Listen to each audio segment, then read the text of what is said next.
make a start now. Hey everyone, welcome to Getting Ready for Retail. My name's Courtney and I'm the co-founder of Jammy, which is a discount card, online marketplace and platform that champions Black-owned business.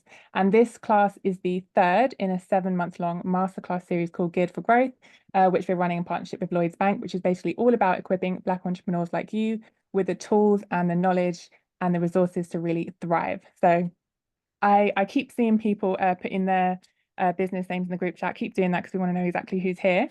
And while you're doing that, I'd like to introduce Matt Hopkins from Indie POPUP.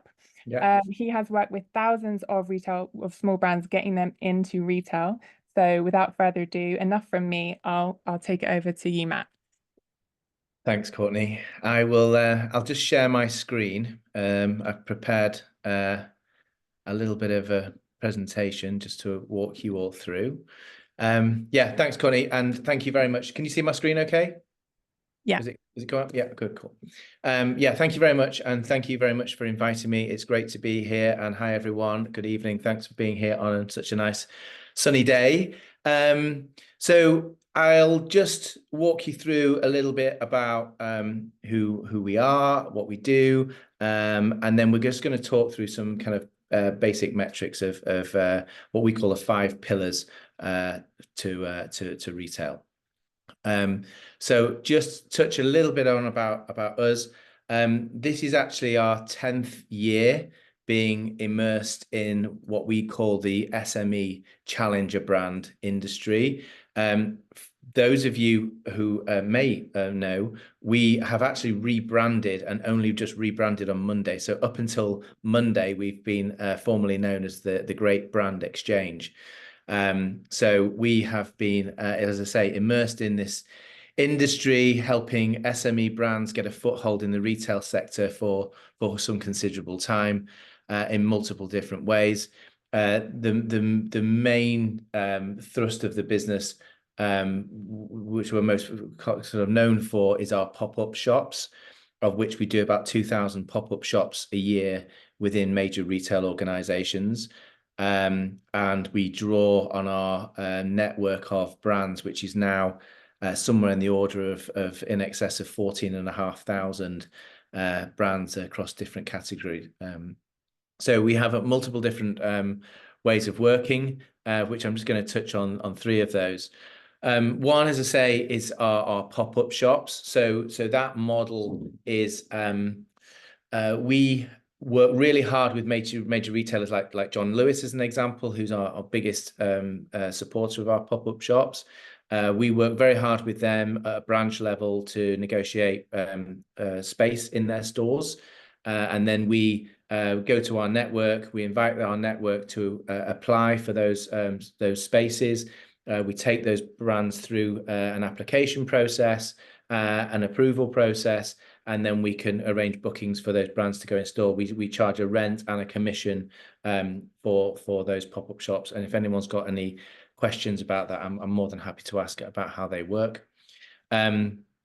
What we started to notice that was throughout that application process that many of the brands that we work with weren't quite ready for retail. So if you imagine a product life cycle curve, many of the brands that we work with are new to market, entering their growth phase. So quite small businesses. And often when they were going through the approval process, they were finding that they weren't quite ready. So we've started to build a learning and resource hub, which is much like what we're doing today, which is us talking to industry leading experts about how to get ready for retail. So we have retail buyers coming, we have people talking about visual merchandising or marketing or a VAT or all those kinds of things that you might need to know. If you head over to popupindie.com, you'll be able to see what we do over there. And then coming soon, as Indie is starting to progress, we're also launching this year our own e-commerce platform, which is a direct-to-consumer platform with a selection of hand-picked brands from around the world. Why we do this? Because we believe passionately that small brands are not just good for retail, but they are actually essential for retail, because you guys are the ones that are driving change, you're driving trends, and you are driving products with a point of difference and authenticity, and the ones that really that the consumers want. So, and the retailers know that. So we absolutely feel ourselves as a much like Jammy, as a foundation of a springboard, helping those brands get a foothold into the retail sector. So we know we work very closely with major retailers who are constantly asking us for access to our network of brands to help them access the newness and variety. So us putting on the pop-up shops in the stores means that retailers can get access to trend-led brands way faster than their product procurement life cycle. So if you imagine that when a retailer decides they want to stock a brand, it takes about 12 to 15 months for them to actually get that brand from that decision into a store. We can get a brand in there next week. So it's a much quicker timeline. So that's a little bit about who we are and what we do. Obviously, if you have more questions about who we are and what we do, there's some information in terms of contact details at the end of the presentation. So what I'd like to do, and I hope this is helpful, and I completely appreciate that there's people in the audience here with varying levels of experience within selling into the retail sector. But this is what we call our sort of founding 5 pillars of retail. So I'm just going to walk you through some of the very, very simple touch points on the importance of knowing your customer, your marketing strategy, focusing on your customer, touching on some product development and scalable operational suggestions. So I hope that's okay. So why? This is possibly the most important part of setting up your business. And you'll see throughout this, and I'll get a little bit boring and repetitive when I talk about knowing your customer, because that's where it all needs to start. But ultimately, it's very important to step away and ask yourself, what's the purpose? Why am I making or creating this product? What's the gap that it fills? What's the problem that I solve? What's the demand? Who else is doing this? Where's the competition? And critically, what research have I done? So that question should always be burning a hole in the back of your mind as to why and what's your position and purpose in the market. Okay, so knowing your customer is absolutely mission critical to the success of your brand. As I say, we've got a network of 15,000, 15,000 brands. Often when we talk to brands, we talk about who their customer is, who they're targeting, and quite scarily we get this answer of, oh, we sell to everyone. That's really not the answer that anyone's looking for, and certainly that's going to cause you problems later down the line, if not off the bat. So one of the key suggestions is at the point of building and setting up your business is really go away and create a detailed consumer persona profile. So that's ideally give them a name. So in our business, our consumer profile is called Emily. She's 34, she's married, she's got 2 kids, and blah, blah, blah. So it's very, very specific. Now that's almost like a stick man in terms of that's a very, very specific target in terms of who this person is, where they shop, how much money they've got, what trends they're into, where they go on holiday. So you really know and understand that customer. Obviously, there's a bit like ever decreasing circles, that's not the only person that you're going to sell to, but in terms of everything that you're doing in terms of talking to your customer and targeting the right retailers and so on with your product, really be ultra specific about who you're targeting. So knowing your customer is really, really important, and that enables you to offer constant improvement, looking at market trends, and always have this person in your mind. So if you know who you're always targeting, it's all like, okay, well, Emily might be interested in that thing that's just started coming up on TikTok and that thing. So what's influencing all of that and what might be changing her buying decisions? And that will be a throughput into everything that you do in terms of product development, your marketing, your sales, and what, et cetera, et cetera. So knowing your customer is I can't emphasize enough how important that really is. So market research. So getting to know your customer, talk to them all the time. So we conduct surveys very often to our network, in terms of what they're looking for, what they've seen out in the market, what competition they might have seen. Try and do when you do the market research, look at tools that enable you to get quantitative data back. Obviously, this becomes more powerful the more data you actually have. And start getting those customer insights, asking specific questions, which will give you answers to the type. And obviously, I'm talking to a group here with a wide variety of different product categories. But so try and get as much data out of your target customer as possible, and engage with them, actually talk to them. And this is why the pop-ups that we do are so powerful, for three reasons. One, because you get that market, I suppose, marketing exposure, that kudos of being associated with being in a retail store, but also critically, you are physically talking in that retail environment to your target consumer and getting direct feedback. But you don't have to just do that on a pop-up. Obviously, there's all sorts of different channels, social media, surveys, and that kind of thing that you can. But really engage with them, your customer, and keep talking to them. And you yourselves, importantly, keep up to date on trends and innovations. We were at the TikTok head office on Thursday last week, because we'll be going to do a partnership with those guys soon. And it was really interesting just to see the speed and the pace of change that happens. And often, as I said earlier, the retailers who are looking at buying a product 1 minute, by the time they've got it to market, 3 or 4 trend cycles can have come through that they will have missed.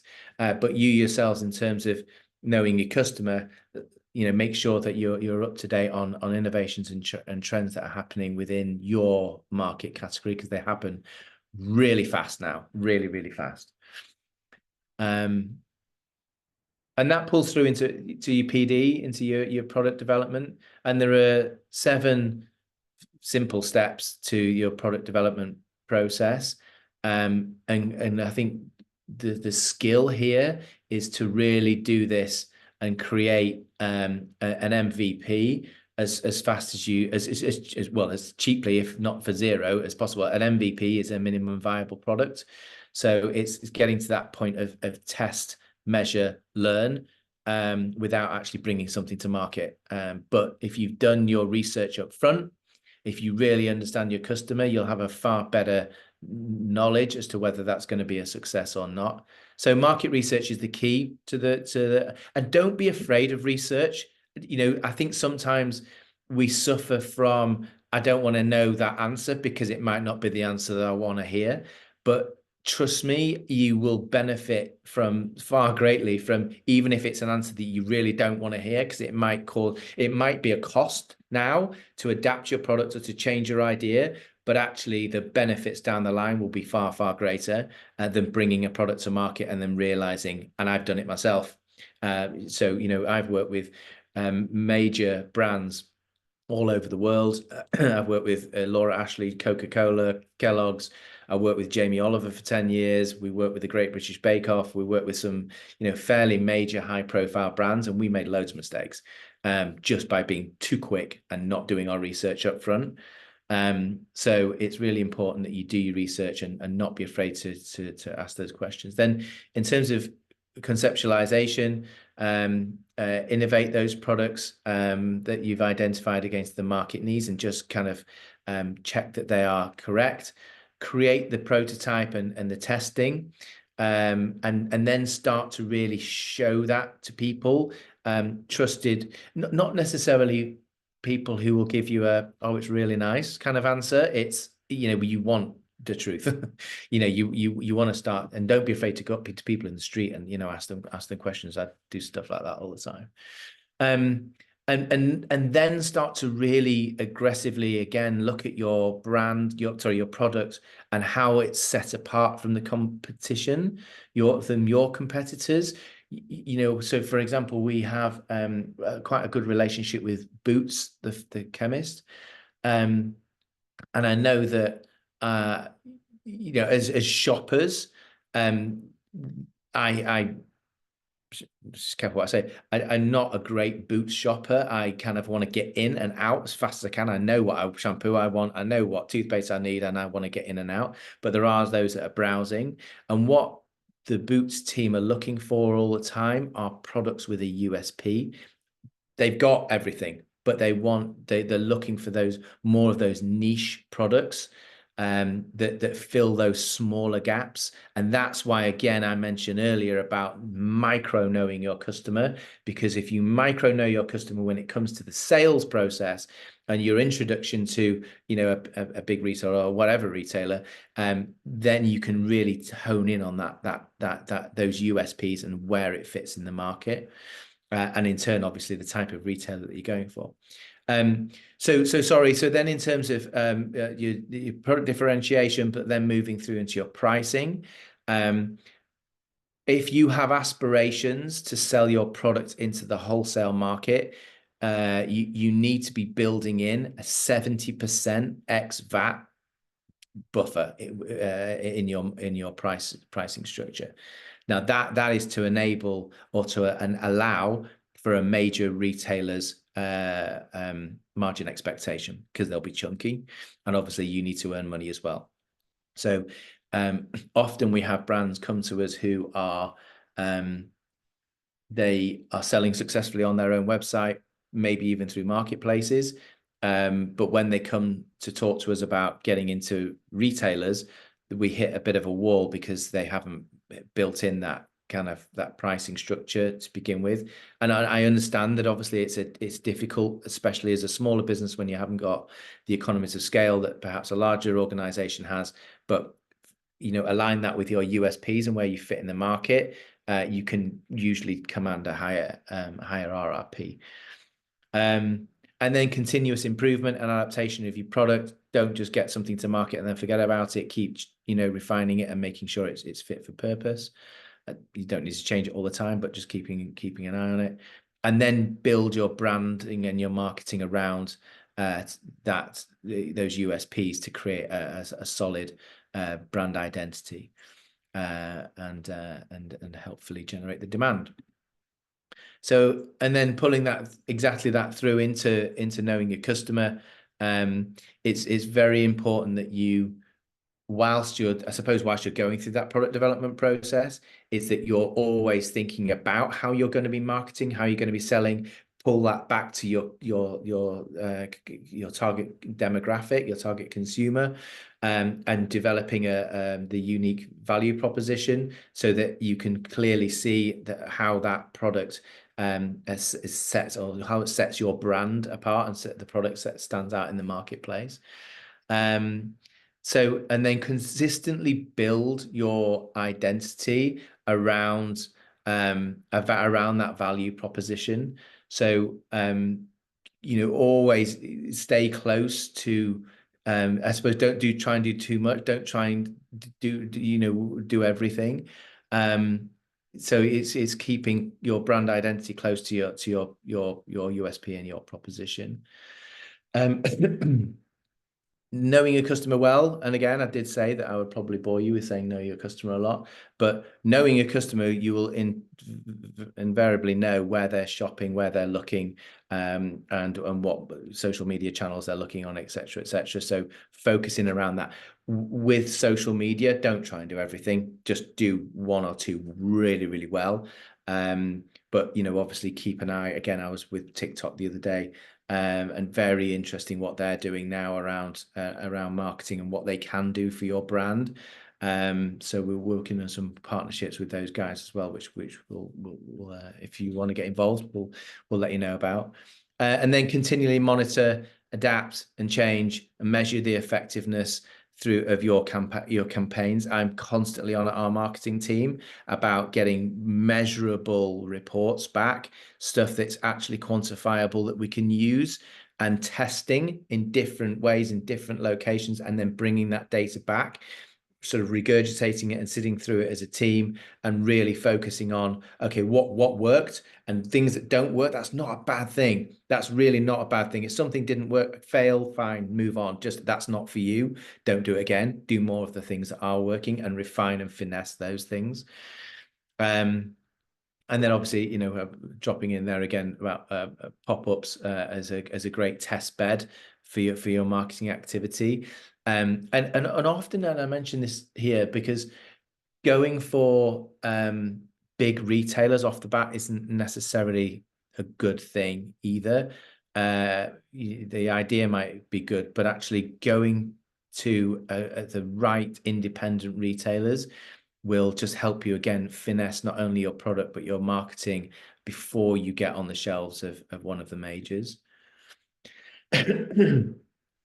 Customer focus. I think, again, we've sort of touched on this, but actively listening to your customers, I think, is probably underrated.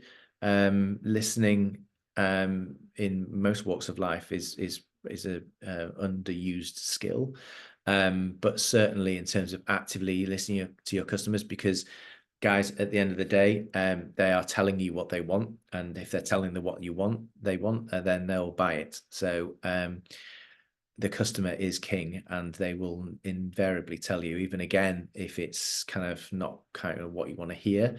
But you know, take that on board and listen to what they have to say, and do that regularly. Talk to your customers as often as you possibly can. And personalization, I touch on this a little bit in a couple of slides time, where we're talking about what customers want, but so it's customers in terms of retailers, what they're looking for. Personalization doesn't just mean getting a bag with your initials printed on it. Personalization is tailoring a product for your customer, and we have a sort of mantra inside Indie, which is very much around localism and international localism. And international localism is very much built around personalization, and that is consumers shopping for products and brands that align with their core values. And if they do, all the algorithms will pick everything up, you know, whether that's on TikTok or Instagram or whatever it might be, will pick up those threads, and you will find your target customer. So personalization is tailoring it to the customer's needs. I have customer empathy, and then, of course, continual improvement in your product, and based on those feedback, and then tell them hey, we'll listen to what you said, we've made this change to the color, the size, the shape, the fragrance, whatever it might be. Actually go out there and tell your customer that you've listened to them. They love that, because it's true, and actually it will really command great loyalty from your customers. Scalable operations, I think, is the fifth and final section. And throughout the evolution of our business and the businesses that I've worked in, I've always made it a very important, or given scalability, particularly through processes and systems, and the ability to scale up. So there's two issues here. One is that you don't want to just build your business like a rocket ship, and I've used this analogy before. If you build a rocket ship with all the bells and whistles, and it'll go very, very fast in one direction, but if you realize when you get to that destination that actually it's the wrong destination, and you built yourself a rocket ship to go there too fast in terms of your systems and your processes, and that's a bit of a problem, because you can't turn it around very easily and you can't change it. So I've built a marketplace in the past, which was very expensive and very cool, and but it wasn't fit for purpose. It wasn't fit for what we need. So we had to disassemble it and rebuild something else, which was even more costly. So try and integrate systems and the processes that are enabling you to scale at the right pace, but implementing technology. Often I've seen people within the team using too many spreadsheets, very repetitive, and often open to human error. A lot of those things can be very simply automated. So where you can automate, systemize, but have that as a strategic inherent thing within the business. And a key point within all of that as well is prioritizing your data to align with where you're seeing those growth potentials, and what does need to be scaled and what can still remain quite manual and malleable within the business to change when you need to. So then finally, what do we find that retailers want at the moment? So I've already mentioned about personalization. It's as I say, we talk about international localism, personalization, consumers really shopping mindfully now. We saw last year that the sales for luxury sofas went up quite significantly. And that's always a very telling thing, because what that's telling us is that consumers are shopping with intention. They're buying products that last. They'll get those sofas reupholstered in 15 years or whatever, rather than buying cheap and fast. And we know that consumers want cheap and fast, and they'll get that at certain retailers for certain things, but particularly when it comes to things like skincare, when it comes to things like things of a gift, they want products with absolute quality. They want transparency on the provenance. They want products that, if I'm putting stuff on my skin or I'm giving someone a gift, I want to be able to tell a story, and I want to know that that is a really great product. And often those things are tied back. So retailers are looking for those kinds of products that stand out in that capacity. Products that bring experience, products that are a point of difference, and products that offer some degree of exclusivity. Those are the key things, or the kind of cornerstone of what we're finding that retailers are really looking for at the moment. So hopefully that's been of some help and some use. I think we've touched on a lot of things there, very likely. Clearly all of those kind of 5 pillars we can drill down to in ever-ending detail to some degree, but hopefully that's helpful insight to you guys at this point. Courtney, is that okay? Are you there? Yeah. Yeah, thank you very much, Matt. That was really insightful. And yeah, like I put in the chat just now, we now have time for Q&A. So if you have your questions, please drop them into the chat, and then Matt will answer them. And I've actually been making my own questions, so I'm happy to start.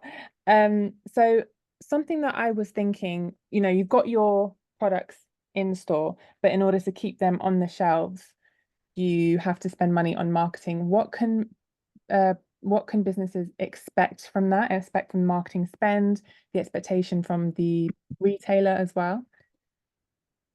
Yeah, so a lot of the big retailers will sort of tie in a marketing, what they call a marketing allowance. Depends on the retailer, but that more often than not is a percentage of their buying cost.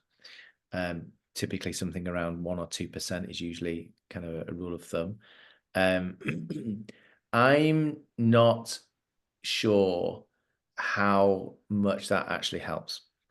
If I'm honest, I think these days the marketing really needs to be driven by the brand.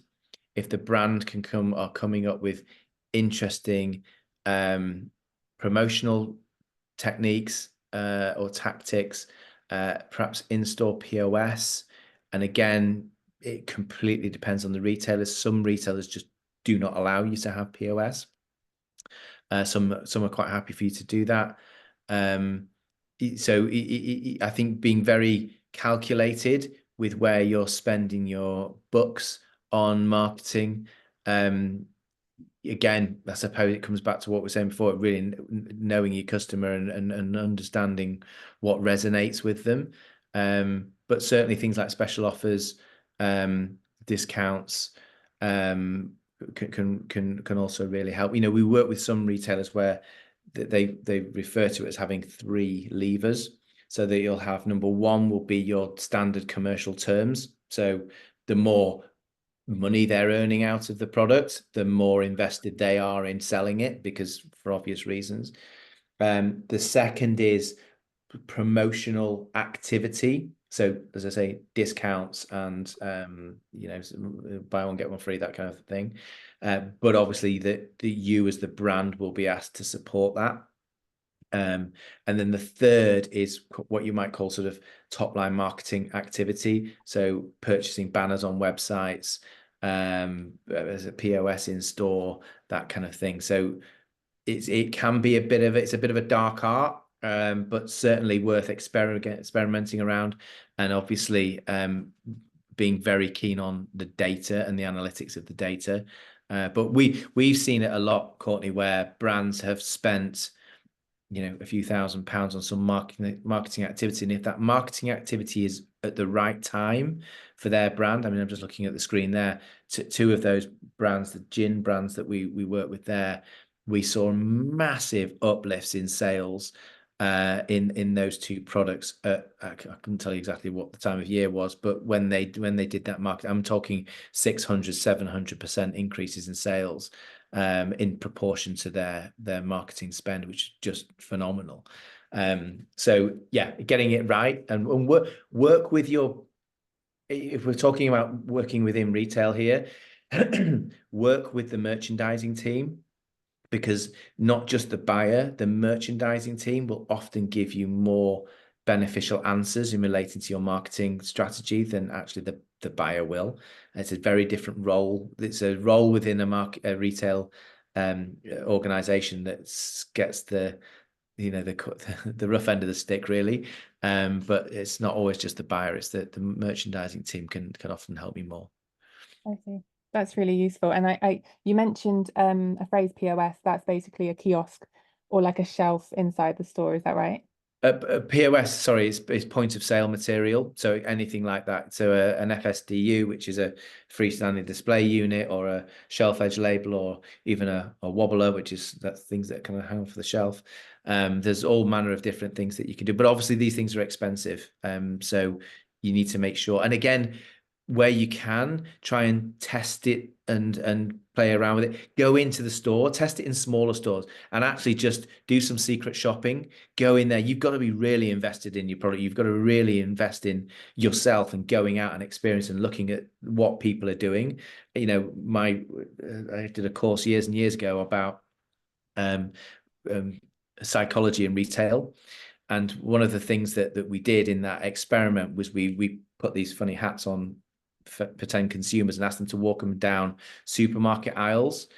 And it's incredibly scientific. But when you know, they have Daz and Ariel, the sort of washing powder people, and then we'd put random things, like we put a 4-pack of beer next to the Daz, and it would just get people's attention. So it's really interesting what kinds of things grab people's attention, because it was just out of place. It just didn't look like it should be there. But of course, the uplift in sales was quite significant. So all of that is as I say, it's a bit of a dark art.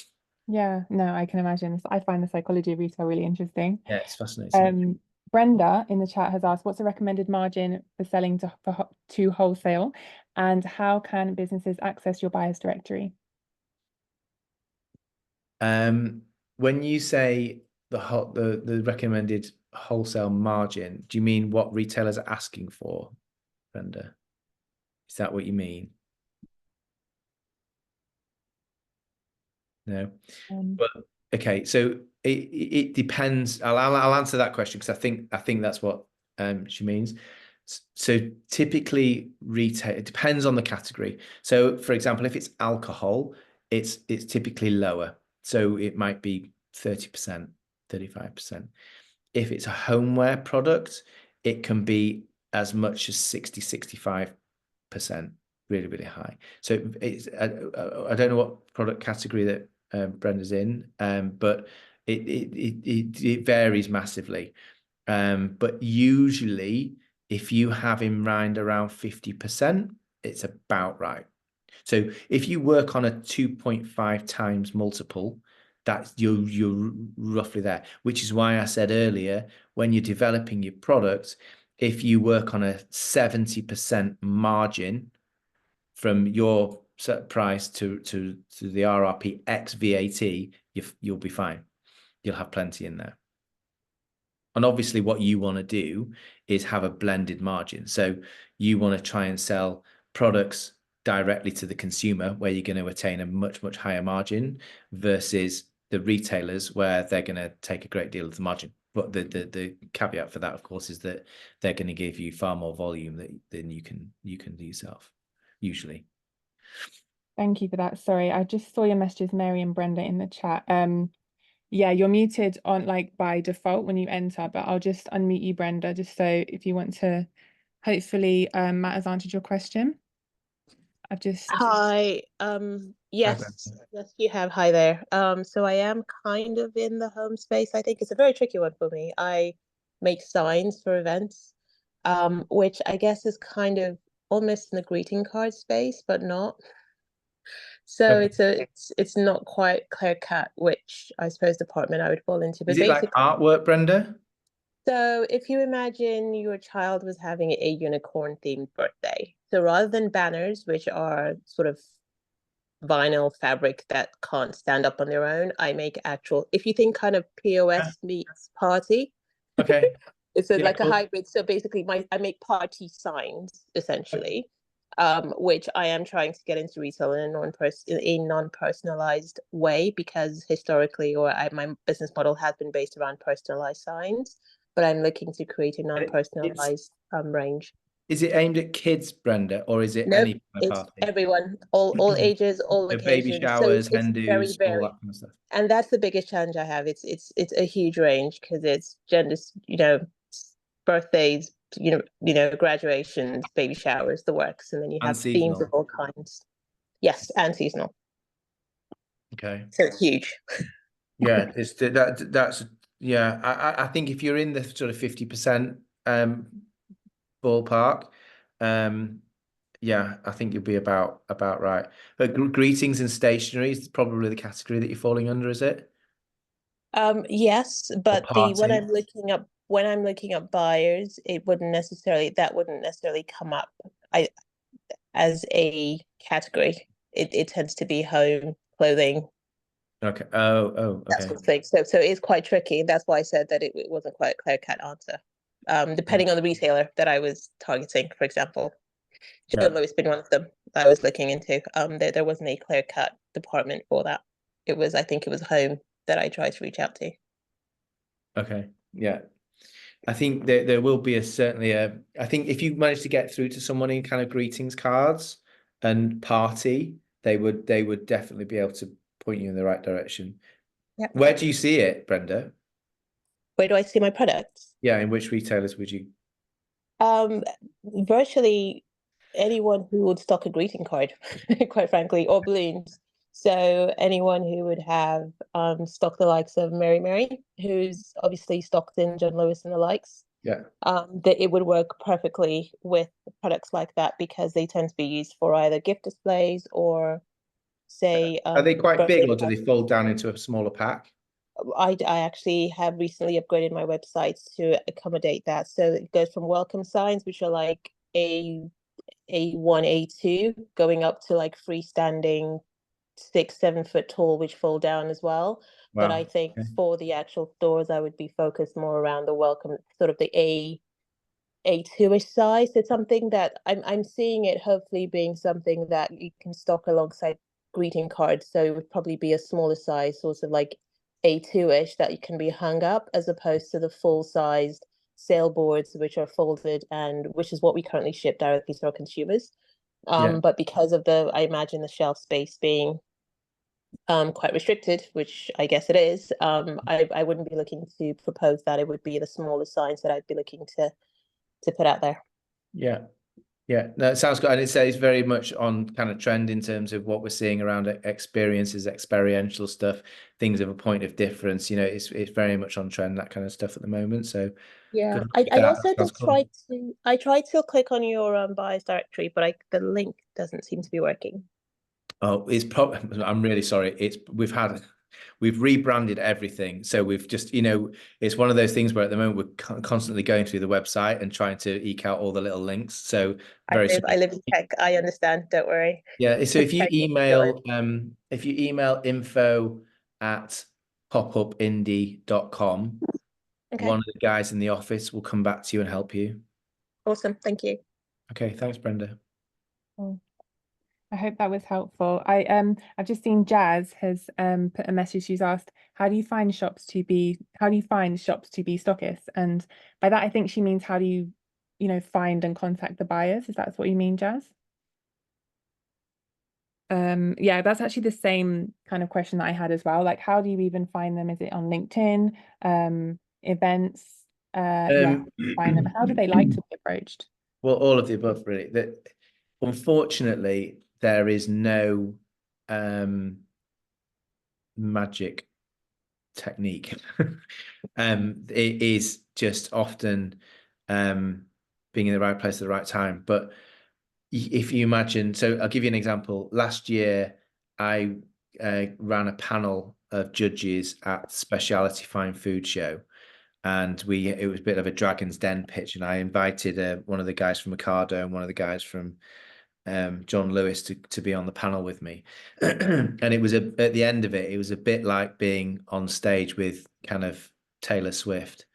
So they were literally surrounded, mobbed by people in the audience. There's probably about 150 brands in the audience.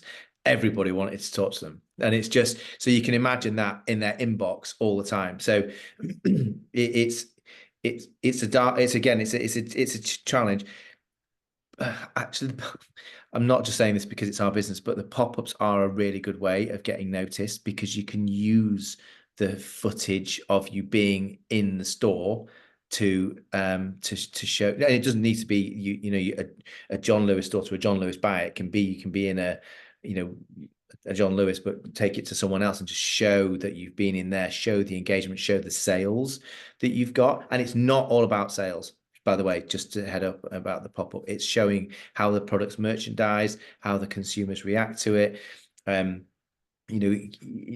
all the time as well, it's also really difficult because even if you have got a great product, if they have something in their current range that conflicts with what you're proposing, they'll discount it straight away because they'll see it as cannibalization. So they won't want to put that in unless they were going to plan to supersede whatever they've already got in there. So don't give up, be persistent, don't be rude, don't be a diva either. Often I talk to retailers, brands, buyers all the time, and people who are kind of too big for the boots, they literally just get dismissed them straight away. So kind of being a little bit humble, polite, but really showing that you've got a great product. Try and be innovative. Obviously the email's the best way of doing it. So if you want to get into a Selfridges, go onto LinkedIn, find the right person or the person that you think it's going to be, or deliberately go different.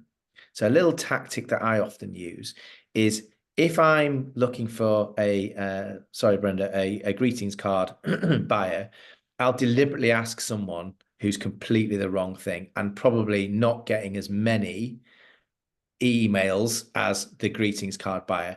So it might be someone who's the PA to the, I don't know, the caretaker or something.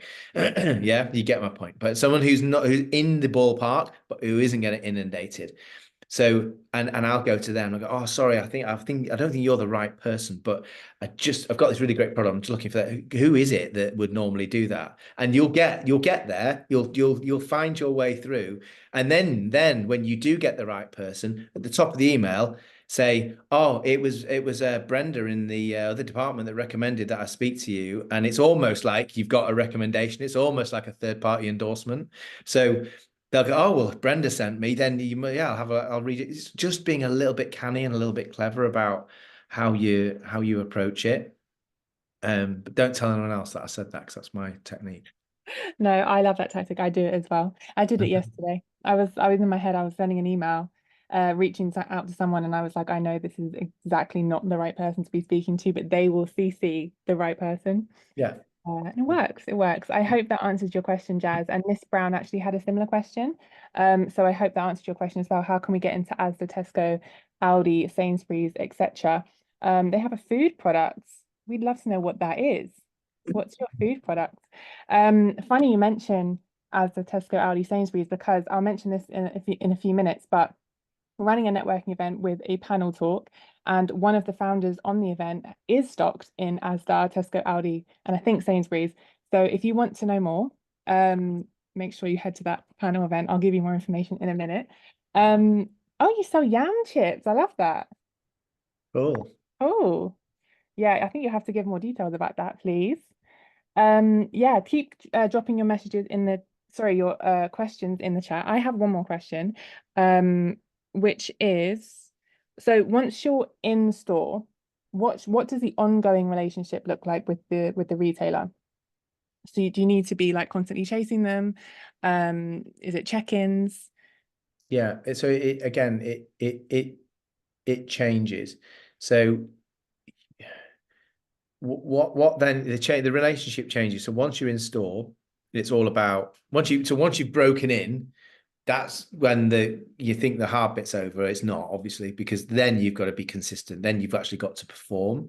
So then it's constantly talking to the buyers about what you can do to improve it. Again, going back to our conversation earlier about marketing, are there opportunities to do promotions and activities? And this is where your relationship will probably shift from the buyer to the merchandising team. So best mates with the merchandising guys, because they are the ones that are going to really, really help you. They're the ones that are going to help you with connections with store planning and spaces and and the things that are actually going to help make your product prevalent. They'll also know when the pardon me, I can't speak now. The relevant promotional activations are happening. So if going back to Brenda's product earlier, if we know that there's going to be something around party and those kinds of things, then your merchandiser will know about when they're happening in different stores. So that's when and also that they'll be monitoring forecasts and what you could do to because you'll have a target. They'll have a target for your product. So obviously what you're looking to do is succeed that. If it's a product where you can go into store as well and do some promotion, if it's a food product, Miss Brown, it's tastings and that kind of thing. Are you able to go and do that? Now, unfortunately, a lot of retailers, tastings now are heavily controlled because of HFSS, which is the high fat, salt and sugar regulations that have come in a few years ago. So there's certain parts in the stores that you just can't, anyway, but it becomes more difficult. And with all the compliance around food and skincare and those kinds of things, but where you can go in and do those things as well, that will really help. So merchandisers are your best friends. Okay, brilliant. Mary has asked, I know you emphasize about data being key. How do you check for data accuracy, especially if you're working in the business solo with no soundboards? Well, obviously it depends on what the data is that you're trying to acquire. But if it's your survey, and I presume if we're trying to, it doesn't data can be an indicator. It doesn't always need to be 100% accurate. And if you're seeing the data points pointing in a certain direction from multiple different sources, there's so much information out there in the market now. It depends, obviously, Mary, what your particular data point is that you're trying to achieve. But for example, if I want to know, a lot of the data that's important is your internal data as well. So it's all about conversion rates, pipelines, and what your customers. So surveys, so things that you can kind of control. So it's a bit of a difficult question to answer if I don't know what the data point is that you're looking to actually access, but as much personal data in terms of stuff that you have asked for from your brands, and then combining that with external market data, usually gives you a strong enough indication as to where to go. Okay, cool. I hope that answered your question, Mary. Stella, yes, sorry, I completely missed your message the first time because I was going to mention it. So how do you get your products on Jammy? So happy that you want to know. So we basically work with Black-owned businesses in the form of Jammy partnership. I'm going to put in the URL right now into the chat where you can find out more about how partnership works. Yeah, if anyone else has any questions, please drop them into the chat. In the meantime, 2 things just before we leave. I'm just going to share my screen real quickly. Shall I stop sharing? Can everyone see that? I hope everyone can see this. We'd love to know what you thought about this masterclass. Please whip your phone out and scan the QR code for a super short feedback form, and you may just get the chance to win a £30 Jammy gift card, so you can spend it on lovejammy.com with all of your fellow Black-owned businesses. While you're doing that, I'm also will tell you about our networking event. So if you want even more retail related content, we're hosting next month a networking event and a panel talk as well. It's going to be on the 16th of July in central London. Wonderful skyline views. You'll only know if you attend. So we'll be having on the panel talk a couple of founders who have got their products into retail, as well as a buyer from Selfridges and another brand consultancy expert. So you can head to growwithjammy.com/events to find out more. Grow with Jammy is just on the screen right now, /events. And yeah, we hope to see you all there. And yeah, just the last thing, make sure you scan the QR code and give us your feedback. I really hope that you found this session really interesting. I know I certainly have. I have even more questions, but I didn't want to waste your time. I know it's very hot. I really hope you've had a good time this past hour. And yeah, oh, one last thing to mention, this session has been recorded and we'll be following up tomorrow or in the next few days with the recording and the feedback form and any extra content that you might find useful. So thank you so much, guys, for attending. Thank you, Matt, for presenting. It's been really good, and enjoy your evening. Thanks, everyone. Thanks for having me.